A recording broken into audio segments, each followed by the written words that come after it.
Colorado Springs is now the 39th largest city in the country, and it's seeing its fair share of big city issues, from affordability, public safety, and how to grow the city as thousands more people call it home. News 5 is teaming up with The Gazette as Colorado Springs voters are set to decide on who should represent the 6 city council districts.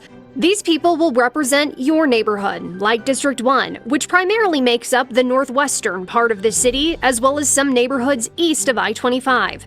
It's seen its own challenges, from overcoming disasters like the Waldo Canyon fire, and a fight to try and keep a local library from shutting down. Today, we hear from both candidates looking to represent you. This is a special edition of News 5 at noon. Good afternoon, everyone, and thanks for joining us for this special edition of News 5. I'm Allison Zimmerman. We've partnered with the Colorado Springs Gazette for the next few weeks as we're helping you get informed for the Colorado Springs city election that's coming up on April 1st. We'll be hosting 6 forums for each of the city council districts, beginning today with District 1. And we want to go over some ground rules. Candidates have not been provided questions ahead of time. They will each have 2 minutes for a closing statement. For most questions, they will have 1 minute to respond. Some questions will be directed at both candidates. Others will be directed at just one. Now, the order the candidates are listed on the ballot will be the order of who will start, and that's going to apply to each and every one of these forums that we do. And candidates, you'll be able to see how much time you have based on this monitor right here. We'll be running a timer, so you'll just know when that minute is wrapping up. We only have about a half hour, though, so let's go ahead and get right to it. Councilman Donelson, we'll begin with you for this first question, but both of you will be answering this. What do you see as the biggest issue of constituents in District 1 and as the city as a whole? You have 1 minute. Yeah, thank you, Allison. And first, I want to say thank you to the Gazette and KOAA for hosting this candidate forum. I think it's great for citizens to get to hear from both myself and my opponent directly. So, big issues in District 1 is wildfire evacuation. That's a big one. It's unique on the west side. It's in the WUI largely. And I have demonstrated that I stand with citizens and their concern about that, voting no on 2424 Garden of Gods in the Widener apartment complex, which would have congested a choke point there at 30th and Garden of the Gods. Big issues for the city will always be public safety, okay, and I've led on that. Infrastructure. The homeless is another big issue for citizens. I don't take developer donations. Right, I take zero money from developers, and citizens have noticed that, and they like it because when I vote on a land use issue, they know I'm voting without that, without donations having been received. All right, Mr. Lehmkuhl, same question for you. Hi, I'm Lee Lehmkuhl. I'm glad to be here. I'm a husband, father, grandfather, great-grandfather, 20-year Air Force vet. I came here to teach math to our cadets at the academy, and retired from the Space Warfare Center out at Schriever. I'm running because I'm concerned that there are deep challenges facing our city that aren't being addressed by City Council. I've talked with residents, and it's clear they don't feel as safe as they did 4 years ago. They're concerned about affordability, and they're worried about our wildfire risks. Top priorities are public safety. I'm honored to say I have the endorsement of people we've trusted to keep us safe, such as former Sheriff Bill Elder, and the professional police through the Police Protective Association. I want to make sure Colorado Springs remains affordable for our young families and our elders. We don't want our kids living in our basements, but we don't want them living in Kansas. I want to make sure our city council is focused on the work of the people, not caught up in the bickering and the drama that we've seen in the news all the time. As someone who grew up in Wichita, I won't take offense to your living in Kansas comment. No. Mr. Lehmkuhl, this question will be directed to you. You're a first-time candidate. What do you see as the main difference between yourself and Councilman Donelson? In both my Air Force career and my career in industry, I worked within teams. I put teams together. I built teams. I led teams. And I function in a collaborative environment. I value collegiality very highly. When I first started teaching graduate school, first time on faculty, I started using the email salutation, esteemed colleagues, because that's the way I felt about my fellow faculty members. They were there for a reason. They were there because they were sharp. And I wanted to work with them to get the best result for the students that were in our charge. I would approach City Council the same way. I enjoy working with people, and I think together on City Council, we can drive towards real solutions that tackle our most pressing problems and communicate them effectively to the city. And we can do that better as a team that values collegiality. All right. And Councilman Donelson, you're one of only 2 incumbents running in this election cycle. This past year, you faced a censure from your colleagues on City Council. How would you describe your current working relationship with them, and how would you approach working with the newly elected members if you are reelected to this seat? Yeah, and as you've pointed out, Allison, we'll have 4 new members. That's at least 4, right? And there's 2 of us up for election, so it could be a big turnover. The reason I was censured is very important. I was censured for asking a question which the citizens of District 1 would want asked. And my question was, hey, the 4 of you that have taken $2,500 donations from this developer whose project we're about to vote on, and that's a project right at the corner of Garden of the Gods and 30th Street, would you recuse yourselves? And that means don't vote on it. You've taken this large campaign donation, and there's going to be an appearance at least of a lack of impartiality if you participate. They kind of blew that out of proportion. It was a fine question. It's a thing I think citizens really want me to ask, and I was censured. You know, that's water under the bridge. I'm ready to move on and represent the citizens, but I won't stop asking those kind of questions when it's in the interest of the citizens of District 1. And this question will be for both of you. Councilman Donelson, we'll begin with you. Colorado Springs will now begin recreational cannabis sales in April. A tax passed in 2022 requires the money generated to go towards public safety, mental health services, including PTSD programs for veterans. If elected, how would you like the money to be spent under those guidelines? Well, you know, it'll be spent under those guidelines. We really haven't looked ahead that far. Our clerk and our chief financial officer has estimated it's going to be about $2 million. In our budget, that's not a whole lot of money. My concern was the impact this is going to have on our city. Right now, Colorado Springs is different from Boulder. It's different than Denver. We did not have recreational marijuana sales in the city. So I think it's going to change our character. I believe it will attract more homeless people to Colorado Springs. Why? Because they can buy it at any shop now. There's about 90 shops in the city. That question, 300 on the ballot, was confusing. I've talked to many citizens who have told me that. Many voted the opposite direction that they wanted to. We have 9,000 ballots where it was they voted for both to legalize it and to make it illegal. So the judges ruled that's over, and you will spend the money as we're directed. Mr. Lehmkuhl. Yeah, I'm not a fan of recreational marijuana. I've voted against issue 300 on the ballot, but you know, it seems to me that the voters spoke pretty unequivocally. We vote on difficult and complicated issues all the time in Colorado. Our voters are highly informed. My concern is not trusting our residents with tough decisions. Our voters are smart, they're sophisticated, and I believe they knew what they were doing when they voted. And so even though I opposed 300, I believe City Council should have taken the voters at their word. Now, I think the spending on mental health is excellent. I'm familiar with a lot of the suicide prevention programs that are present in Colorado Springs, where we are a hot spot within a hot spot for that horrible event. So I think there's plenty of great receivers for that funding in Colorado. All right. Mr. Lehmkuhl, we'll begin with you for this question. Colorado Springs continues to increase the number of police officers in its authorized strength. What will you do if elected to try and recruit and retain officers in the city? And for both of you, if your answer does include more funding, please explain where that money is going to come from. You have 1 minute.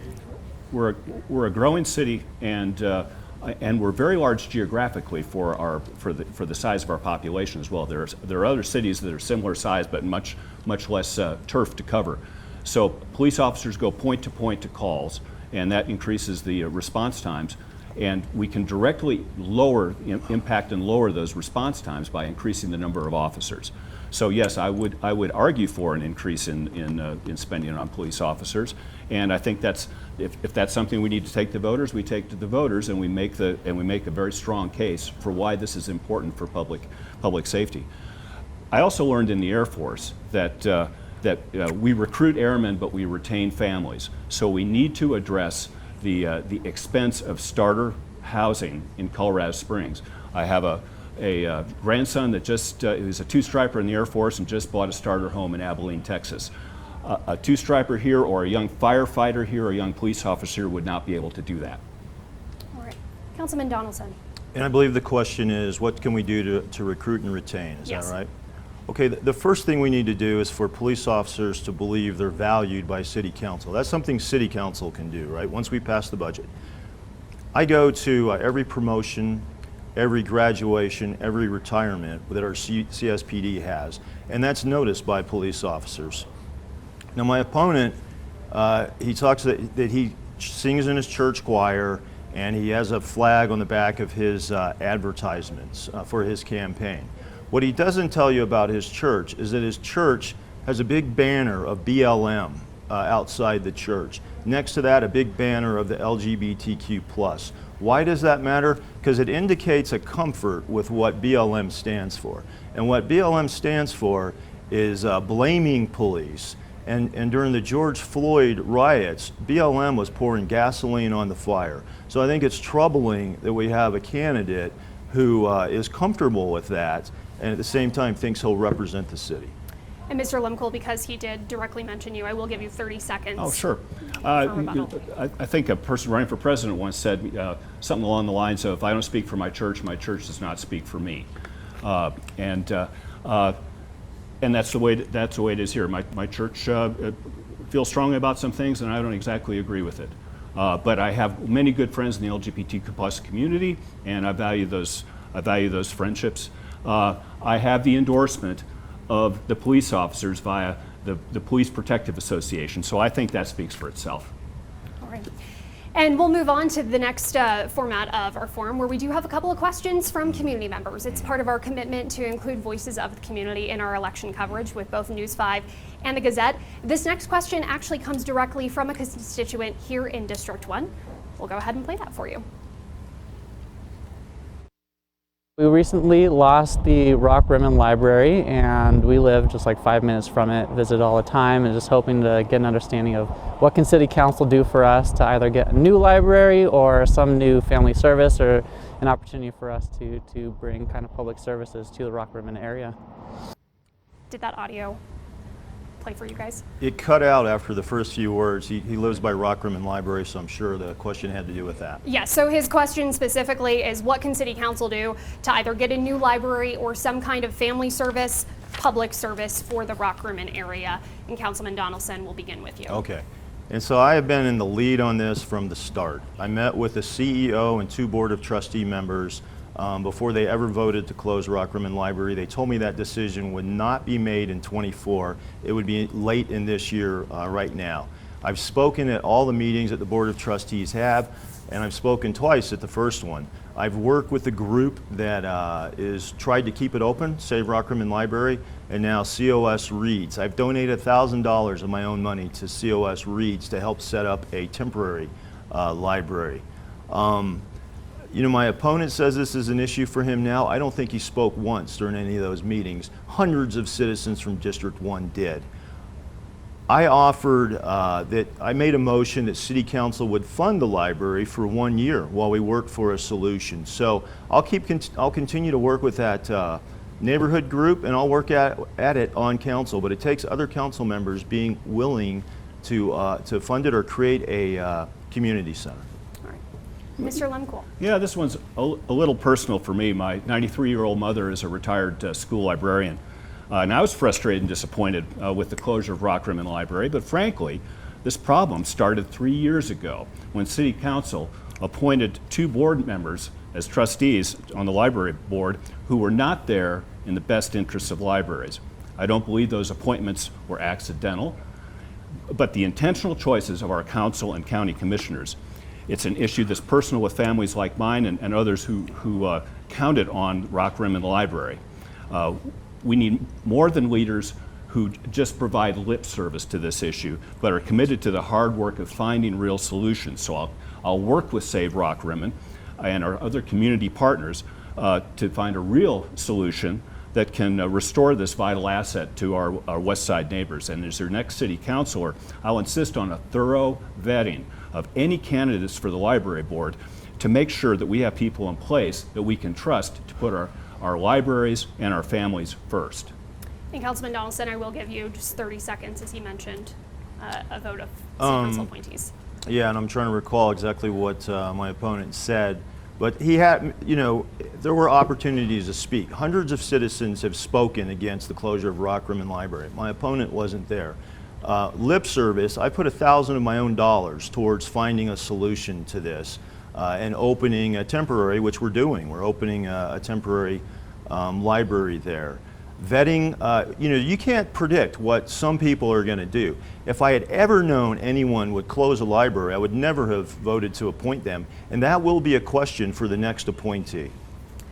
Okay, and we do have another question coming from a community member as well, so we will go ahead and play that for you. Here's my question for council. In the future, we're going to have much more people using the trails and more types of use of trail, including e-bikes. So my question for you, council person, is what's your future of growth and sustainability for Colorado Springs in the next 10 years? And of course, we will make a note that that e-bike ordinance does need a second vote of approval, but Mr. Lehmkuhl, we'll give you a minute to respond. Sure, and I watched the debate on e-bikes. I think the council came to a valid conclusion, and I like the pace of the rollout. They recognize that conservation easements are real and must be considered as we determine which trails those e-bikes can go on. I think we're a beautiful place. Our open spaces and our trails make us a beautiful place, and people come here to use them. Mm-hmm. We need to make sure that the infrastructure behind those open spaces keeps up with the level of usage. I drive by Ute Valley Park every day.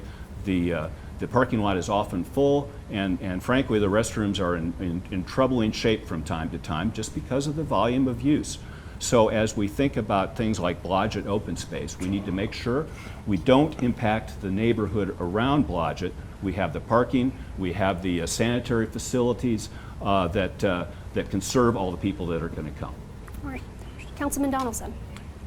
On e-bikes, well, it's interesting. I think your viewers should be interested to know that before I joined the Army, I was a Green Beret in the Army. I spent 3 tours in Iraq. But before the Army, I worked in Bob Marshall Wilderness up in Montana. So I have made trails, I have maintained trails. I was a wilderness guard.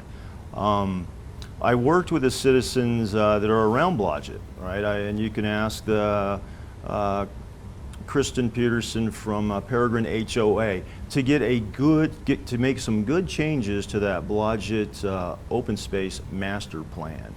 On e-bikes, on trails, especially in the TOPS properties, right? The TOPS properties proper, not the trails, urban trails through the city.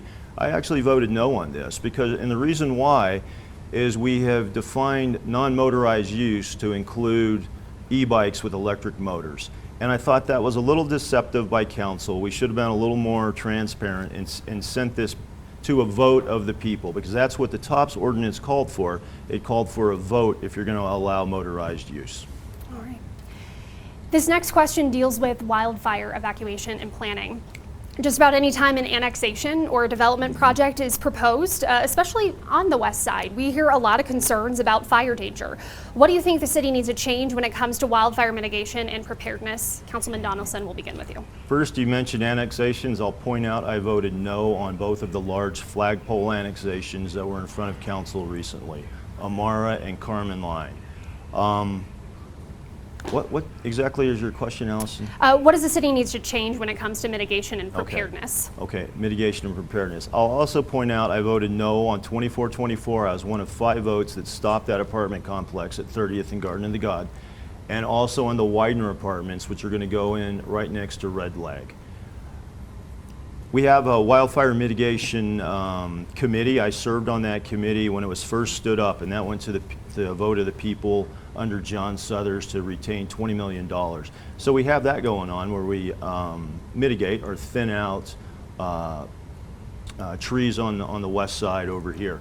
What we have to be careful for right now is there's an ADU ordinance coming before council. And originally, our planning department brought it forward to the Planning Commission would allow 2 ADUs on each piece of property. Those are accessory dwelling units. We can't increase density on the west side because fire spreads structure to structure to structure, and that would increase the risk. All right. Mr. Lehmkuhl. Well, both of those flagpole, neither of those flagpole annexations were in the WUI. Although, as we learned from the Marshall Fire, you can be out in the prairie and still face a risk of wildfire. Because of my field of study, applied math, operations research, I'm used to leading and participating in large studies of military operations.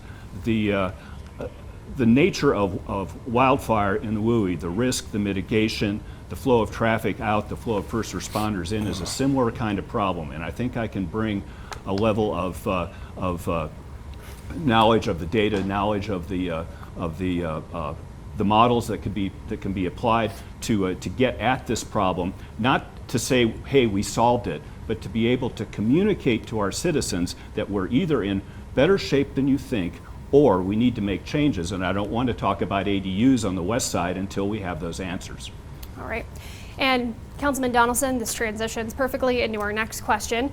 You have voted against most high-profile annexation and proposed developments in the city during your tenure on council. Colorado Springs is facing a housing shortage that's estimated at about 20,000 units. This is according to the Common Sense Institute. How do you think the city should address this shortage without building more homes? You have 1 minute. Well, first we need to have a really accurate assessment because we get different numbers. You can look on your phone right now, and there's more than 6,000 apartments available right now in the city of Colorado Springs. So we really need to be subsidizing more and more apartment buildings in the city of Colorado Springs. Those 2 annexations you mentioned were not logical extensions of the city boundaries, and that's a criteria. They need to be logical. It would be nice if they touched the boundaries of the city and weren't 3 miles out into the prairie. 80, I think you mentioned ADUs, is that right? I did not. I said Okay. housing shortage of 20,000 units. So we need to know, how much housing do we need? And so no one's against building houses, but we need to do it properly in annexations that make sense. And if we need it, the population estimates for the growth of the city need to be looked at because the population growth has been dropping, and that's really not surprising in Colorado based on some of the policies coming out of Denver. And I just want you to clarify for me. I'll give you 30 seconds here. please. When you say logical annexation, does that simply mean it's going up against the border of Colorado Springs?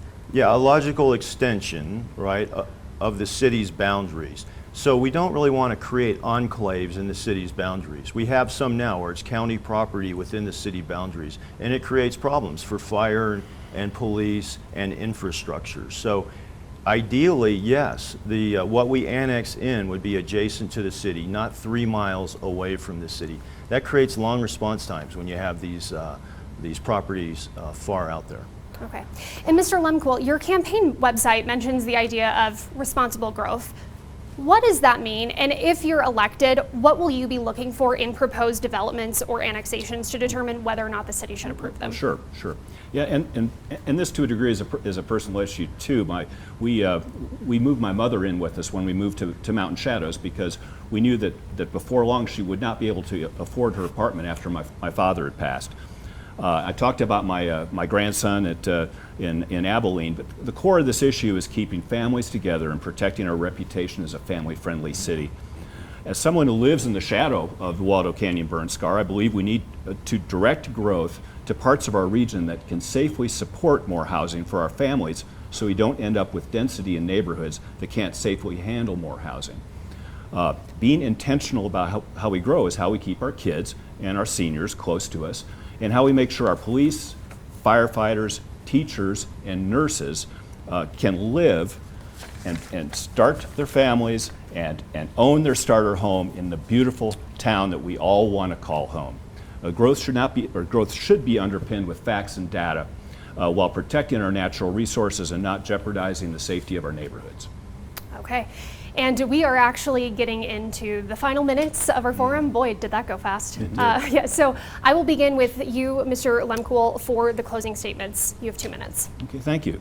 And thanks to Channel 5, thanks to the Gazette for holding this forum. Again, I've lived a life of service.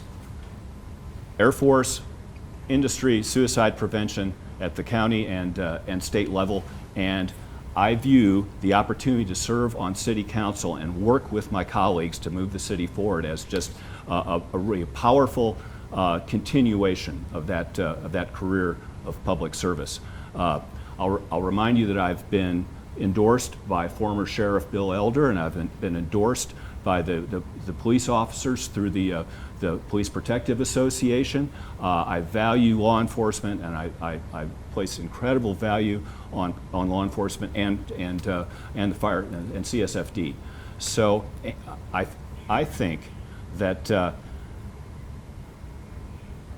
that my contributions that I've shown in the past to the city are an indication of the contributions that you will see from me on City Council when I drive towards real solutions that are implementable and then communicate the need for our citizenry to get behind those solutions. Some of those solutions may cost money, and we shouldn't shy away from that if those are things that keep us safe and keep our community thriving.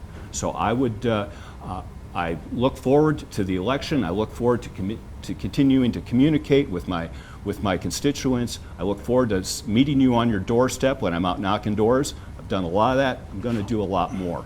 And I would ask you to take a look at what you've seen here today and in future forums on the website.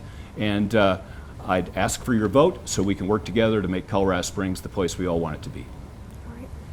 Councilman Donelson, you have 2 minutes. Yeah, thank you, Allison, and thanks again to you, to KOAA, and to the Gazette for providing this opportunity.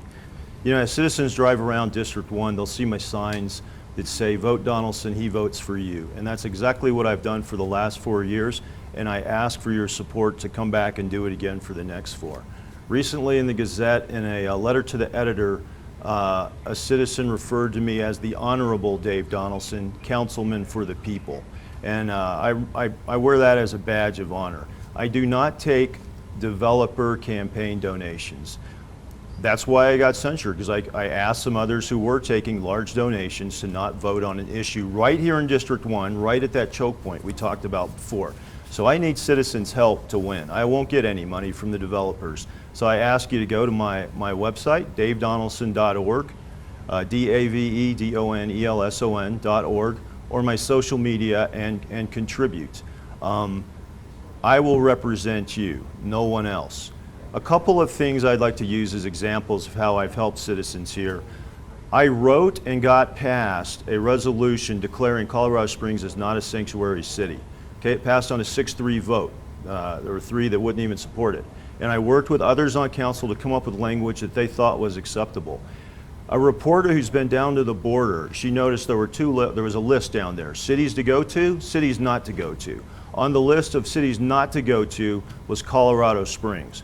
Why? She felt it was because that resolution had passed, so these charitable organizations noticed that and they put us on that list. That made a difference. That helps our police. Another thing, I recently voted to expand the no sit lie ordinance where homeless people don't lay on the sidewalks in front of businesses. That also creates a bad environment for our businesses. Those are the kind of things I will do. I don't think my opponent will. I pointed out the BLM banner at his church. All right, Dave Donelson, Lee Lehmkuhl, thank you so much for your time today, and thank you to our viewers who tuned in today, as well as a big thank you to the Gazette. A reminder, ballots go out on March 7th for the city election on April 1st. News 5 and The Gazette will continue to keep you informed, and we will have 5 more of these city council forums for each of those districts. As always, you can find this on our streaming apps or on KOAA.com.